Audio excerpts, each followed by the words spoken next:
धर्म जो कहा गया है, धर्म का जो नियम है उसके अनुरूप ही सब चलते हैं। वहां पर सब इस प्रकार रहते हैं, इसलिए उसको कृत्य युग कहा गया, सतयुग। तो कृत्य यानी कि सतयुग में भगवान का वर्ण कौन सा होता है? 3-3 प्रश्न हैं हर युग के और 3-3 उत्तर हैं, तो ध्यान से सुनना। तो कृत्य युग यानी कि सतयुग में भगवान का वर्ण कौन सा होता है, ठाकुर जी का रंग कैसा होता है? तो कह रहे हैं कृत्य शुक्लश्च चतुर्बाहु, ठाकुर जी का वर्ण होता है शुक्ल वर्ण। शुक्ल मतलब गोरे। ठाकुर जी बिल्कुल कैसे होते हैं? शुक्लाम वरधरम विष्णुम शशिवर्णम चतुर्भुजम। ये श्लोक गाया जाता है ना पूजा में। शुक्लाम वरधरम विष्णुम शुक्लाम वरधरम देवम शशिवर्णम। कैसे? बोले चंद्रमा के रूप के जैसे बिल्कुल गोरे होते हैं ठाकुर जी सतयुग में। कौन सा है ऐसा भगवान का अवतार जो श्वेत वर्ण का है? तो एक तो है हंस अवतार, ठाकुर जी हंस के रूप में पधारे, सनक सनंदन सनातन सनत कुमारों को ज्ञानोपदेश किया। हंस अवतार की कथा आती है भागवत में। और दूसरा भगवान का अवतार शुक्ल वर्ण का हुआ ऋषभदेव। ऋषभदेव के ही 9 पुत्र हैं ये 9 योगेश्वर। ऋषभदेव जिनके सबसे बड़े पुत्र का नाम है भरत, जिनकी वजह से हमारे देश को भारत कहते हैं। उनके 100 पुत्र थे। ऋषभदेव जी का ज्ञान बड़ा अद्भुत है श्रीमद् भागवत में। वो अपने 100 के 100 पुत्रों को सामने बैठाते थे रोज, और रोज उनको ज्ञान उपदेश करते थे। सोचो, जिनके पुत्र योगेश्वर हों उनको ज्ञान देने की जरूरत है? लेकिन ऋषभदेव श्रीमद् भागवत में कहते हैं हर पिता मां को चाहिए अपना कितना भी श्रेष्ठ पुत्र हो लेकिन समीप बैठा करके अपना अनुभव साझा करे। माता शत्रु पिता बैरी ये न वालो न पाठिता। जो अपने बालक को पास बैठा करके अपने अनुभव नहीं बताते बालकों को, ऐसे माता पिता शत्रु और बैरी माने जाते हैं उस बालक के।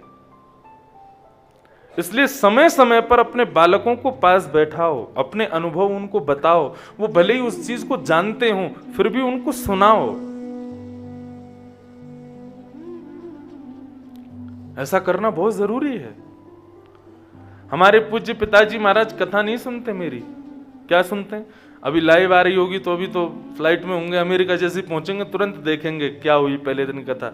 कागज पेन लेकर के बैठेंगे और कितने श्लोक बोले गिनती करेंगे, कौन सा श्लोक कहां कितना कैसे गलत किया उसको सब बोलेंगे, और राग भी बताएंगे कि ये इस राग में नहीं गाना, ऐसे ये वाली ऐसा प्रसंग ऐसे नहीं कहना। वो सब लिख करके मेरे को फिर पूरा व्हाट्सएप कर देंगे, पढ़ो। तो फिर उनके बताने से शुद्धि होती है। हमारे पंडित जी लोग भी सब ऐसे ही श्रवण करते हैं कि कोई राम साहब पंडित जी हैं, पता नहीं शायद सोने चले गए होंगे, कई तो यही समाधि में ही बैठ जाएं, बेचारे थक जामे पूरे दिन सो। एक तो क्या है ना, यहां पे एसी चला रखा है बद्रीनाथ भगवान ने, ऐसा बढ़िया वातावरण, ऐसे सुंदर सुंदर हमारे गंधर्व जन बढ़िया संगीत बजाते हैं, मंदम आवाज में हम कथा करते हैं तो नींद तो आनी है, समाधि तो लगी जानी है आपकी। लेकिन एक बात कहूं, कथा को लोरी मान करके यदि कथा में आके पूज्य पिताजी तो विरोध करते हैं, कथा में सोना नहीं चाहिए। वैसे सोना नहीं चाहिए, लेकिन कभी कभी लगता है अगर व्यक्ति थोड़ा घर आकर यहाँ कथा में आके कथा सुनते सुनते सो भी जाए ना तो भी कल्याण हो जाएगा उसका। हाँ, सबसे बढ़िया, अगर किसी को नींद नहीं आती हो तो मैं एक उपचार बताऊं। रात्रि में आजकल फोन है सबके पास, और अब तो इंटरनेट की व्यवस्था बद्रीनाथ में भी हो गई, पहले तो यहां पे भी नहीं थी। रात्रि में बढ़िया किसी सज्जन की, कोई बहुत अच्छे कथाकार हो, उनकी कथा चलाओ, मंदम आवाज में सिराने के पास रख दो फोन, और सुनते रहो, सुनते सुनते सुनते सो जाओ। हाँ, कथा तुम्हारी लोरी बन जाए, सुबह उठते ही फिर सुनने लग जाओ। हाँ, कम से कम रात्रि में और सुबह उठते समय भी यदि कथा श्रवण करोगे ना, तो भी हरिश्चित्तम समाचरेत, हरि चित्त में विराजेंगे। भागवत श्रेष्ठ क्यों है? सभी पुराणों में, सभी वेदों में भागवत ही सबसे ऊंची क्यों है? क्योंकि यस्य श्रवण मात्रेण, भागवत में ऐसा प्रभाव है कि उसके श्रवण मात्र से हरिश्चित्तम समाचरेत, आपकी कथा सुनने में यदि रुचि बन रही है ना, आपको कथा सुनने में अच्छा लग रहा है, आनंद आ रहा है, तो ये आप नहीं कर रहे हो, आपके भीतर बैठे हुए नारायण आपकी रुचि बढ़ा रहे हैं। अब कथा में बैठ के नींद आ रही है या बाहर मन लग रहा है और मन कर रहा है यार कब पूरी हो जावे, तो नारायण नहीं, उनके कोई गण आ गए होंगे, उनके कोई दूत आ गए होंगे या कोई देवता आ गया होगा, लेकिन नारायण आ जाए तो कथा में रुचि बनती है। तो पूज्य पिताजी महाराज जब भी कथा सुनते हैं वो जरूर बताते हैं कि क्या क्या चीज शुद्ध करनी है, क्या ठीक करनी है। पिता को ऐसा ही होना चाहिए। कथा आती है ना, भगवान श्री राम के गुरुदेव वशिष्ठ, उनके पुत्र बड़े विद्वान थे, सब प्रशंसा करते थे, पूरा नगर प्रशंसा करता था उनके पुत्र की, लेकिन वशिष्ठ जी कभी प्रशंसा नहीं करते थे। उनका बेटा पूरे नगर में जीत करके आया, एक डिबेट कंपटीशन संस्कृत का, आकर के अपने पिता के चरणों में अपना जो उसको पुरस्कार मिला रख दिया, बोले पिताजी खुश हो जाएंगे। जैसी वशिष्ठ जी ने देखा क्या है ये, बोले पिताजी मैं आज पूरे नगर में सब विद्वानों में विजयी हुआ हूं, उसका पुरस्कार मिला है। वशिष्ठ जी बोले अच्छा ठीक है, कुछ नहीं कहा, चले गए उठ के। बेटा ने सोचा कोई बात नहीं, और मेहनत करके और बड़ा पुरस्कार लेके आऊंगा, पिताजी तब सराहना करेंगे।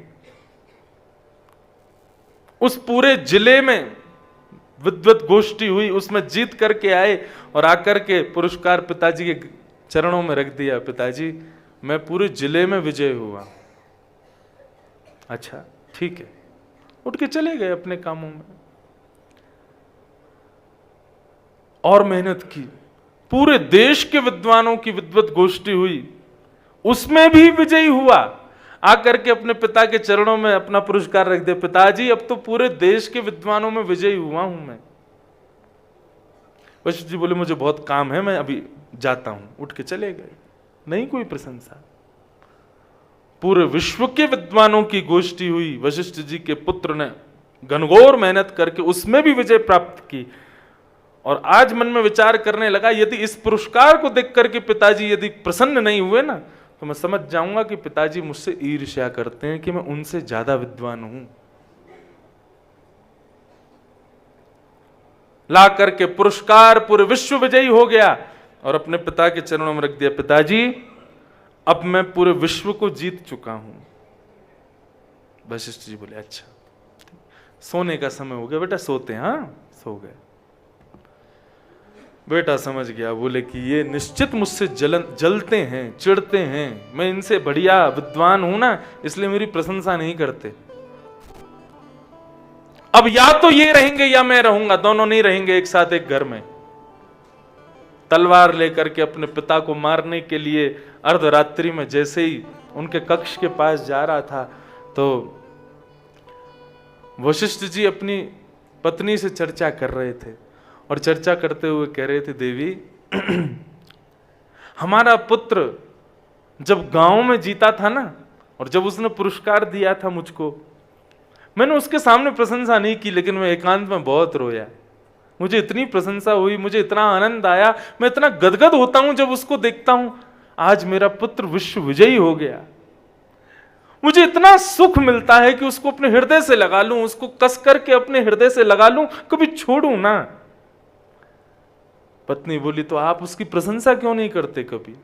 वो हमेशा इसी भाव में रहता है। वो जब जिले में जीता उसके बाद भी आपने प्रशंसा नहीं की, तो उसने नगर में जीतने का प्रयास किया, तब भी आपने प्रशंसा नहीं की, तब आप उसने देश में जीतने का प्रयास किया।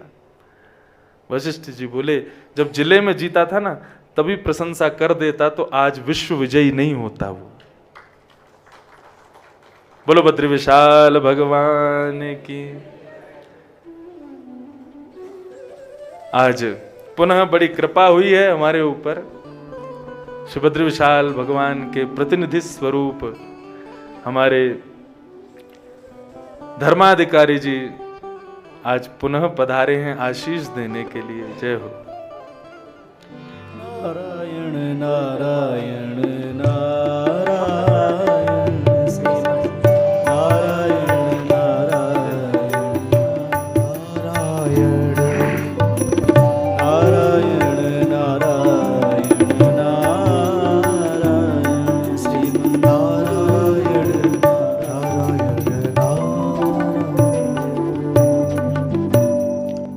बोलो भद्र विशाल भगवान की। बड़ी कृपा हुई आज फिर से हम सब पर। हमारे मध्य में परम पूजनीय श्री धर्माधिकारी जी, जिनको मैं ठाकुर जी का ही स्वरूप मानता हूँ, उन्हीं के प्रतिनिधि स्वरूप में आप आकर के हम बालकों को आशीष देते हैं। आज पुनः श्रवण के लिए मैंने निवेदन किया एक दिन आप और पधारें, तो आप श्री पुनः पधारे हैं। तो महाराज नवयोगेश्वर संवाद चल रहा है और आज निमि महाराज का अंतिम प्रश्न हुआ है। नवयोगेश्वर संवाद में ही नरनारायण भगवान के प्रादुर्भाव की कथा आती है, हमने सुनी थी परसों। तो ऋषभ देव के विषय में हम लोग चर्चा कर रहे थे कि जब करभाजन कहते हैं कृते शुक्लश चतुर्बाहु, कृते यानी कि उसका कृते का वर्णन हो रहा था कि कृते क्यों कहते हैं सतयुग को, क्योंकि वहां पर प्रत्येक मानव कृतकृत्य है, उसको कुछ करने की आवश्यकता नहीं। ये शास्त्र आज्ञा है कि सतयुग में न राजा है, न दंड देने वाले हैं, न कोई दंडनीय कृत्य करता है। वहां पर सब धर्म पुरुष हैं, सब धर्म का आचरण करते हैं, इसलिए उसको कृत्य कहा गया। वहां पर शुक्ल वर्ण के ठाकुर जी हुए, हंसावतार ठाकुर जी का, हंस अवतार, ऋषभदेव अवतार, ये ठाकुर जी के शुक्ल वर्ण के अवतार हैं। शुक्लाम वरधरम विष्णुम शशिवर्णम चतुर्भुजम। तो ऋषभ देव जी महाराज जो अपने पुत्रों को ज्ञान उपदेश, ये 9 योगेश्वर भी उन्हीं के ही पुत्र हैं, तो वो ज्ञान क्या देते हैं अपने पुत्रों को। श्रीमद् भागवत में इतना सुंदर वर्णन है ऋषभ देव जी के उस भाव का कि वे अपने पुत्रों को समय समय पर उपदेश देते हैं, और उपदेश देते हुए इतनी सुंदर बात कहते हैं, हम सबके सुनने योग्य बात जो श्री ऋषभ देव जी महाराज अपने पुत्रों से कहते हैं, बहुत सुंदर, जीवन में उतारने योग्य। हम कर्म क्यों करते हैं इस विषय के ऊपर कहते हैं कि नायम देहो देह भाजान लोके कष्टान कामान हरहते विद्बुझाम्ये तपो दिव्यम पुत्र कायेन सत्वम सुत्यैद्यस्मात् ब्रह्म सौख्यम त्वनन्तम। आज जो ये नवयोगेश्वर जिनको हम पिछले 6 दिनों से श्रवण कर रहे हैं, ये नवयोगेश्वर योगेश्वर बने हैं, तो उसमें बहुत बड़ा हाथ है उनके पिता श्री ऋषभ देव जी का, क्योंकि ऐसा ज्ञान उपदेश पुत्रों को करते हैं जिसकी वजह से वे इतने परम ज्ञानी हुए। क्या कह रहे हैं ऋषभ देव जी? नायम देहो देह भाजाम लोके कष्टान कामान अर्हते विद्बुझाम। ये हे पुत्रों, ये देह हमको कष्ट पाते हुए कर्म करने के लिए नहीं मिला है। हम कर्म करते हैं, ऐसा हो ही नहीं सकता कि उस कर्म में हमें कष्ट ना होता हो। सबको कष्ट झेलना ही पड़ता है। सुखाय कर्माणि करोति लोको नते सुखम मान यदुपारमंबा। विंदेत भूयस तद एव दुखम यदत्र युक्तम भगवान वदेन्न। कष्टान कामान अर्हते विद्भुजाम। ये कष्ट पाते हुए कर्म करने के लिए हमको शरीर नहीं मिला है, तो किसके लिए मिला है? बोले तपो दिव्यम पुत्र कायेन सत्वम। दिव्य तप करो। इसका मतलब क्या है? क्या ऋषभ देव जी ऐसा कह रहे हैं कर्म छोड़ दो? नहीं, कर्म करो लेकिन हरिस्मृति के सहित कर्म करो। नवयोगेश्वर भी तो वही समझा रहे हैं। जब कर्म की गति बता रहे थे कल के या परसों के प्रसंग में, तो वहां क्या कहा गया? कर्म, अकर्म, विकर्म, उनके बारे में जब चर्चा हो रही थी तो यही बात तो कही कि हरिस्मृति करते हुए कर्म करो। तो फिर क्या होगा? बोले कष्ट नहीं मिलेगा। फिर क्या होगा? शुद्ध्यस्मात् ब्रह्म सौख्यम त्वनंतम। तुम शुद्ध हो जाओगे, मतलब तुम्हारे अर्जित जो कर्म के पाप हैं वो सब नष्ट हो जाएंगे, हरिस्मृति करते हुए कर्म करोगे तो। और ब्रह्म सौख्यम त्वनंतम, सुख नहीं ब्रह्म सुख मिलेगा। इतने प्रसन्न चित्त रहोगे, सदा प्रसन्नता में रहोगे यदि हरिस्मृति करते हुए भजन करोगे तो। स्वामी श्री राम सुखदास जी महाराज कहते हैं घर से जब निकलो तब ठाकुर जी को बता के जाओ कहां जा रहे हो, किस काम से जा रहे हो, क्या करने जा रहे हो। और जब घर लौट करके आओ तब पूरे दिन का ब्यौरा उनको सुनाओ, आज हमने क्या किया, कहां गए, कैसे किए। बोले केवल इतना करना मात्र तुम्हारा भजन बन जाएगा। इतने करने मात्र से तुमको ब्रह्म सुख की प्राप्ति होने लगेगी। फिर कोई क्रिया यदि गलत भी हुई होगी ना, वो भी ठाकुर जी को कह दो, आज ठाकुर जी गलती हो गई एक मुझसे, ऐसा ऐसा मैंने कर दिया। सब ठाकुर जी। रसिक प्रीतम हित चित्त की बातें श्री गिरधारी जी सो कहिए, तलेटी गोवर्धन की रहिए। हमारे ब्रज में कहते हैं अपनी हित की, अपनी चित्त की बातें ठाकुर जी से कहो, ठाकुर जी को सुनाओ। हरिस्मृति करते हुए कर्म करो, तभी तुम्हें ब्रह्म सुख की प्राप्ति होगी। श्री ऋषभ देव जी महाराज अपने पुत्रों को ज्ञान उपदेश करते हुए कहते हैं, तो भगवान त्रेता में शुक्ल वर्ण के होते हैं, श्वेत वर्ण है ठाकुर जी का।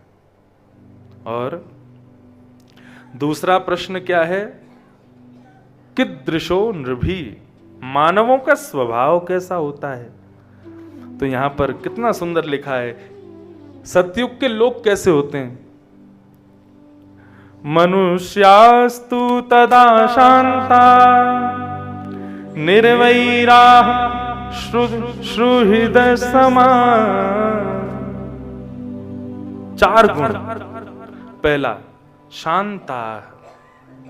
अच्छा एक बात और कहूं, जो करभाजन यहां पर चारों युगों का वर्णन कर रहे हैं उसमें यदि जैसे सतयुग के लोगों की जो स्वभाव बताए जा रहे हैं, यदि ये स्वभाव कलयुग के किसी व्यक्ति में है तो वो कलयुग का नहीं है, वो सतयुग का ही माना जाएगा। क्या स्वभाव है सतयुग के मानव का? पहला शांता, ज्यादा बोलते नहीं है कलयुग सतयुग के लोग।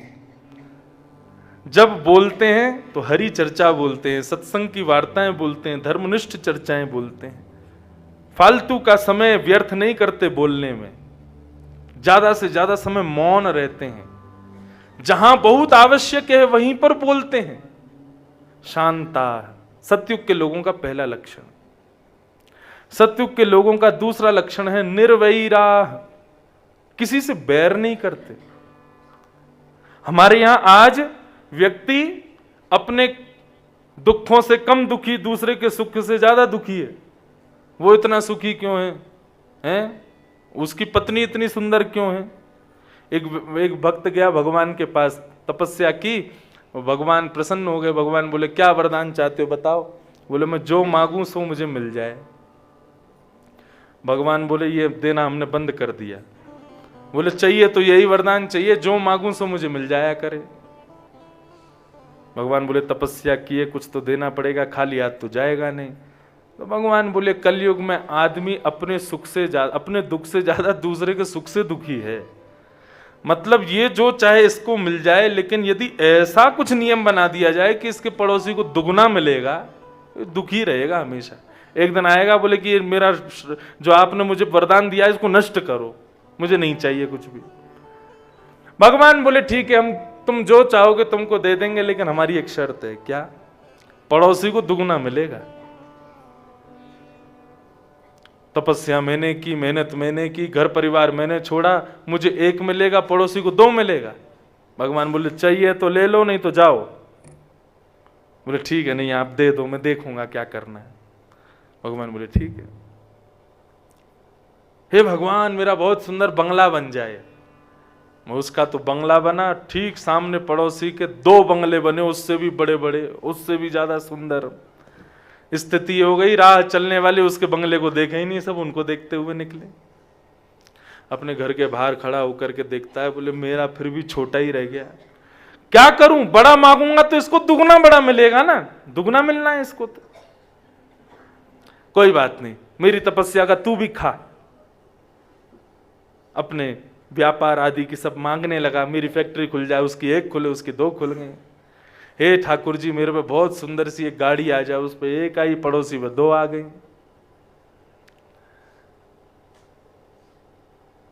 हे ठाकुर जी, अब तो सुंदर सी कन्या से मेरा ब्याह करा दो। उसका तो 1 ब्याह और पड़ोसी के 2 ब्याह। और उसने मांगी सुंदर कन्या, तो पड़ोसी को मिली परम सुंदर कन्या। महाराज देखते ही बेहोश हो जाए आदमी, ऐसी सुंदर सुंदर 2 पत्नी। उनको देख करके अब तो ये महाराज इससे सहन ही नहीं हो, जो मांगता हूं सब दुगना मिलता है। अच्छा, जो मांगता हूं मुझे 1 मिलता है, इसको दुगना मिलता है, मतलब घाटे की चीज मांगी तो मुझे थोड़ी होगी, इसको दुगनी होगी। उल्टा मांगने लगा। हे ठाकुर जी, मेरी 1 आंख फूट जाए, मैं तो 1 आंख से देख लूंगा, ये तो दोनों फूटेंगी, इसकी सामने वाले की दोनों फूट गई। इसीलिए श्रीमद् भागवत में कहा निर्मत सराणाम सताम। भागवत का अधिकारी कौन है? वक्ता और श्रोता दोनों मात्सर्य दोष से रहित होने चाहिए। मात्सर्य दोष मतलब दूसरे के सुख को देख करके जो हमको पीड़ा होती है, जो ईर्ष्या होती है, उसी को मात्सर्य दोष कहते हैं। यदि श्रोता मात्सर्य दोष से युक्त है तो उसको कथा समझ में नहीं आएगी, और वक्ता मात्सर्य दोष से युक्त है तो वो कथा समझा नहीं पाएगा। इसलिए निर्मत सराणाम सताम। लेकिन सतयुग के लोग ऐसे नहीं है, निर्वैरम, सबका भला चाहते हैं।